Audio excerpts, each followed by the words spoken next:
All right, guys, welcome to the Big Practice Sheets of Identities video. And I'm going to be going through every problem in detail. There actually might be more than one video based on how quickly I go. So if you had a problem with a specific one, please go directly to that one. I have taken the lock off so that you can go to whatever problem you need. So let's start with number 4. When I look at 4, order of operations tells me to look inside the parentheses first. So I ask myself if tangent x minus secant x can be combined in any way. Well, these aren't like terms, so that's a no. And then I ask myself if there's an identity. The only identities we are familiar with at this point is the sine squared plus cosine squared equals 0 or equals 1. So because neither of these are squared, I can't do that. So what I'm going to try then is the distributive property. So if I do that, I would get cosine of x times the tangent of x minus the cosine of x times the secant of x. And here is why I like what I see. I notice that I have two things in terms of cosine, and so I look at tangent and say, ooh, I can convert that to sine of x over cosine x, then that original cosine is still there, minus cosine of x, and the secant is really 1 over cosine of x. I doubly like this because the cosines over here cross out, the cosines over here cross out, so I'm left with just sine of x minus 1. Not like terms, nothing squared, we're done here. Number 5. This reminds me of the one we did in the previous video because these are not like terms, these are not like terms. I don't have a fractions, there's nothing about denominators, but I think I can take out a greatest common factor. So this one actually already had the greatest common factor taken out, and we multiplied it back in. This one, it makes more sense to take the GCF out. So if I look at what I have, this term has a cosine squared in it, and this term has a cosine to the 4th.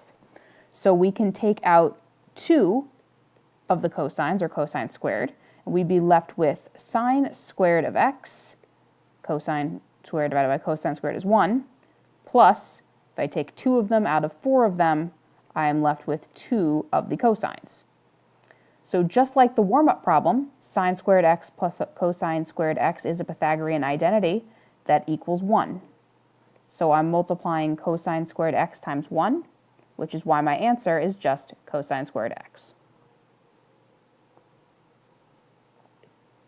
Number 6. Looks like I'm multiplying a binomial times a binomial. I cannot combine like terms in either binomial, so I'm thinking that we're going to have to do a double distributive property, aka FOIL. So let's do that, shall we? Multiply the first terms. I'm going to write it all out. Sine x times sine of x. Next one we're distributing, plus sine of x times cosine of x. Then distributing the negative cosine, so that's minus cosine x times sine of x. And then I'm going to run into this problem a little bit, but that's okay.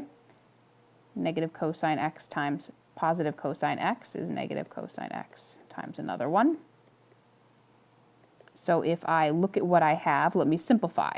Sine of x times another sine of x is sine squared x plus sine x cosine x minus another sine x cosine x. Yes, you can switch the order when you multiply. It doesn't matter what order you multiply. And then you're subtracting cosine squared of x. Now, these two terms here are like terms, one positive and one negative. So these two cross out.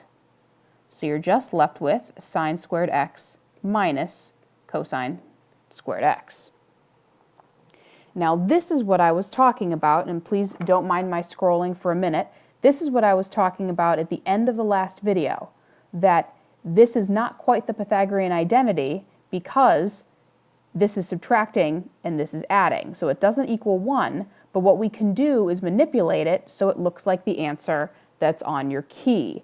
And the answer that we have on the answer key is 1 minus 2 cosine squared of x. So this is what we want, and this is what we have. So notice, what we want only has cosines. So I need to replace sine with something.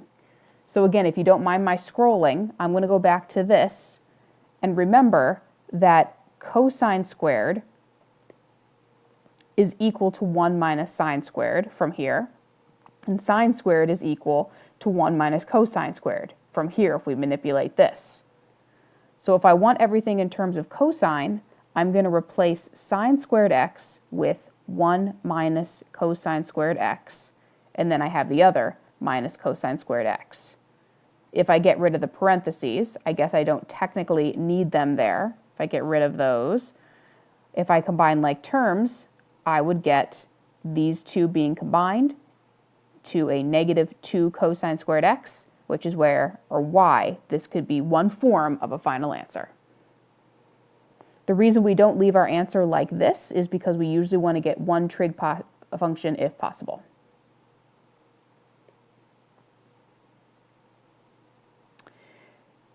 Number 7. I again look inside the parentheses, order of operations, and ask, can I combine a cosine with a cosecant? Well, again, those are not like terms. So let me distribute the tangent y in just to see if that gets me somewhere. Sometimes it's good just to try things. So we have tangent of y times cosine of y minus tangent of y times the cosecant of y.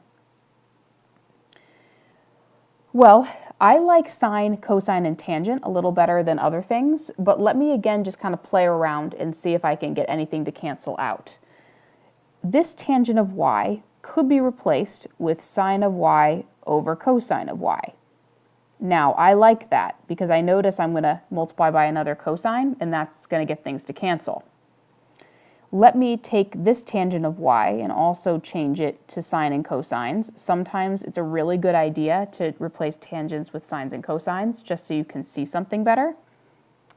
This cosecant, let's replace that with 1 over sine, because now on this side, the cosines cross out, minus the sines cross out. So here, we're left with sine of y minus 1 over cosine of y. There's really the 1 in the numerator. Again, leaving an answer as a fraction is not that ideal. So instead, let's write this final answer as sine of y minus the reciprocal of 1 over cosine, or this is really equivalent to the secant of y. Not like terms, we're done.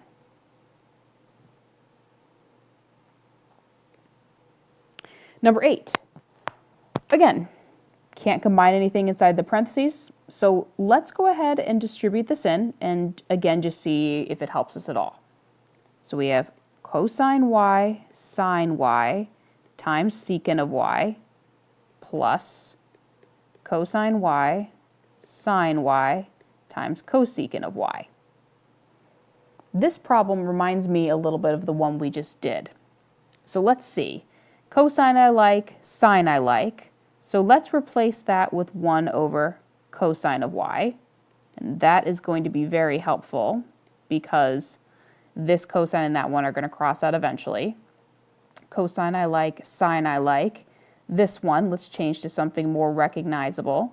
Cosine of y, sine of y times 1 over sine of y.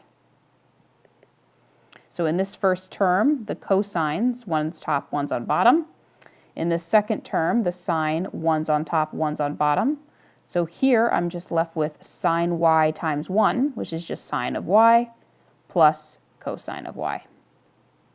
Now, this does not say sine squared plus cosine squared, so the answer cannot be 1, but the answer can be left like this because I cannot combine anymore.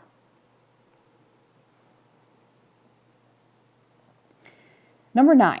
Now this one is a very common mistake.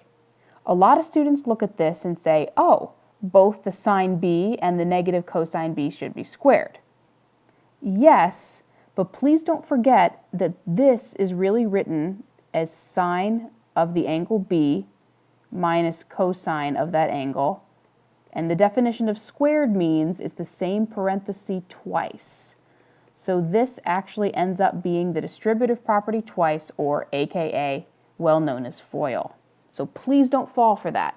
Please remember or write yourself a note that this is FOIL or the distributive property, and it's not just raising things to the second. So let's go through this again. I might run out of some space, so bear with me. If I multiply these two, we have sine, let me just save a little time here. If we multiply sine of beta times sine of beta, that's sine squared beta. If I multiply sine beta times negative cosine beta, that's negative sine beta cosine beta. I said b before, but technically this is a beta. If I multiply these two, that's another negative sine beta cosine beta. And then finally, a negative cosine beta times another negative cosine, negative times negative, gives me a positive cosine squared beta.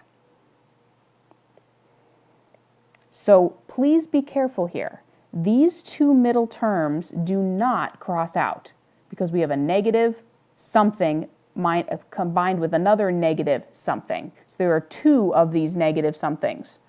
So you really have sine squared beta minus 2 sine beta cosine beta, because there's two of them, plus cosine squared beta. What I do notice, though, which is again quite handy, is I do have sine squared of b plus cosine squared of b. And this is, excuse my moving around again, this is the Pythagorean identity, sine squared plus cosine squared. Sine squared plus cosine squared. So these two together do equal 1, but then I still have minus 2 sine beta cosine beta, which is why this is my final answer.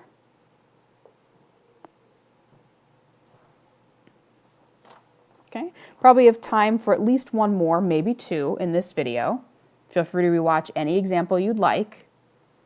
Number 10, again, looks like it's a FOIL to me, or a distributive property twice. So let's see where this takes us. You're going to notice some of them have common themes.